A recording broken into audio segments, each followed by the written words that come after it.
back to that again. But Paddy, there's a suggestion as well that we have a problem with the funnel in, but the funnel out as well, in that a lot of the time the beds aren't available because people have nowhere else to go. They don't have step-down facilities. And yet, I remember us having these discussions 10 years ago, 15 years ago, massive discussions about the needs to get people out of the hospitals into adequate care, and that doesn't seem to have been done. Yeah, there are still hundreds of patients every night awaiting discharge in our acute hospitals.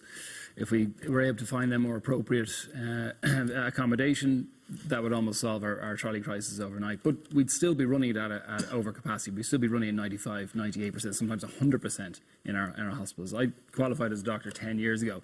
So as a generation of doctors, we've only known crisis. We've only known this. We've only worked in hospitals where there's always been trolleys. So it's almost become normal to us. And you know, it's really a point now where the status quo can't go on. Dramatic change has to, and that's been accepted by everybody. Everybody involved in healthcare realises that there needs to be a page-one rewrite. We need to look at our health system. But again, from Paddy, top to toe.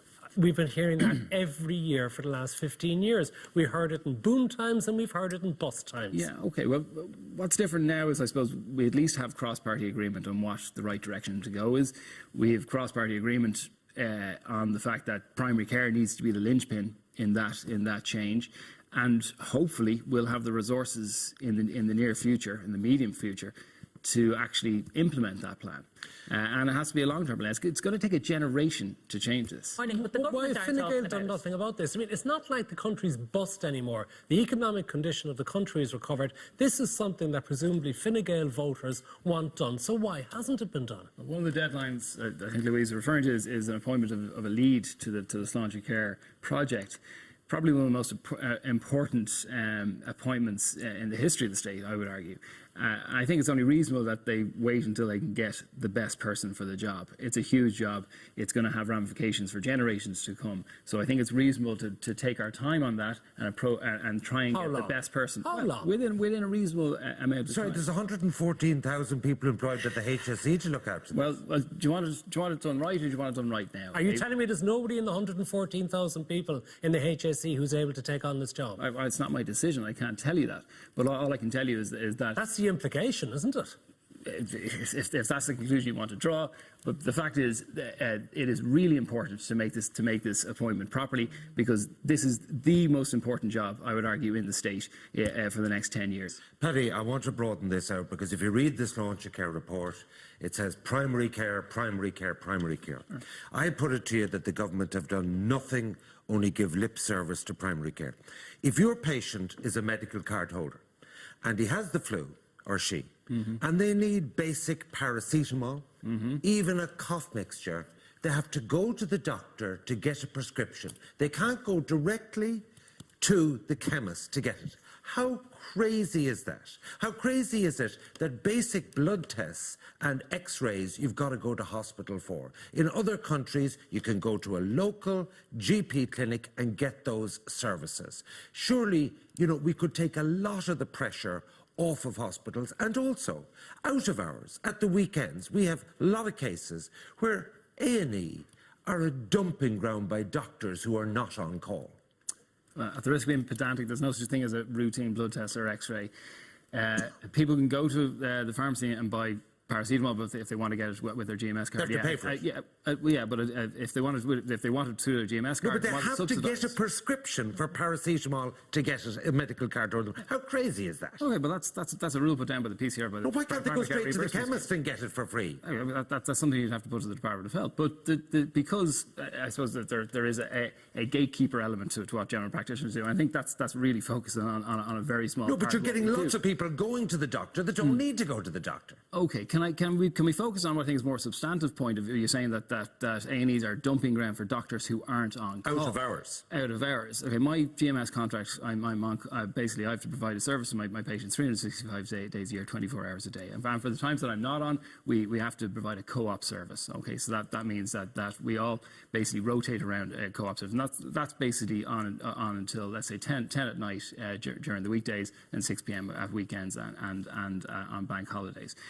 I would disagree that it is a dumping service. It is a service that is under a huge amount of strain because of what we've been talking about before, and for other factors. But sorry, the other factors. Some of the other factors include things like free GP care for under 6s, which is going to be extended to under 18s as you go along. But also, is there an insurance issue that doctors now seem to be worried about making decisions for fear of insurance come back, so they do send it on to a consultant rather than making the decision themselves? Yeah, well, defensive medicine is a huge element here. I mean, that is true. We live in probably one of the most litigious societies in the world, and medical indemnity pays out. Okay, so there is a lot of fear in the medical community that if you make the wrong decision, if you send somebody home who pass it on to the hospital for a second opinion. Well, I mean, there is safety netting. There is appropriate referral. If every single person you refer to hospital is found out to have a serious illness, you're probably not referring enough people, because there needs to be some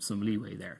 But we touched on it earlier on about the level of capacity. General practice, we are incredibly understaffed. We've very few general practitioners compared to most other OECD countries, if not all of them. And why is that? Well, because essentially we haven't trained enough over the years. And also the ones that we have trained are going to Canada, going to Australia, because the Anglophone countries pay multiples of what we pay, and the quality of life and the work-life balance is probably better. So we're competing on two fronts. And again, the morale is pretty low here, so it's a hard sell to keep people here. So that leads to a huge amount of workload for the remaining GPs. And if you have increased workload, you have decreased amount of time with your patient, and that means your referral rates go up. Louis, so I don't think it's unfair to pin it on GPs Louis, who aren't on the politics of this. Paddy, you mentioned it earlier. I want to go back to it. Why did you say it will take a generation to solve a crisis that needs to be dealt with now? Because the problems are so entrenched. We have, as I alluded to earlier on, a lot of hospitals for a country our size, a population our size. A lot of emergency departments there's been sort of misallocation over the years, over decades, over generations. We've had an emphasis on hospital medicine when really we should have been moving towards primary care.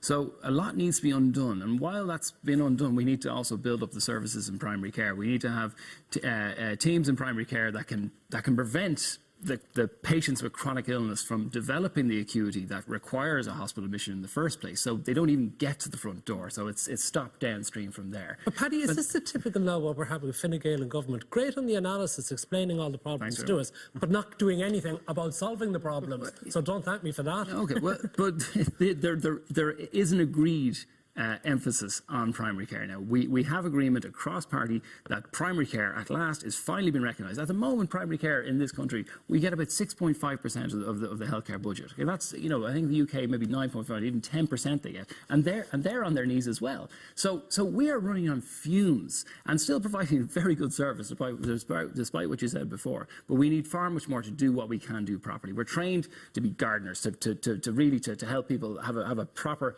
fulfilled life. But what we are is actually firefighters. We just put out fires all day long.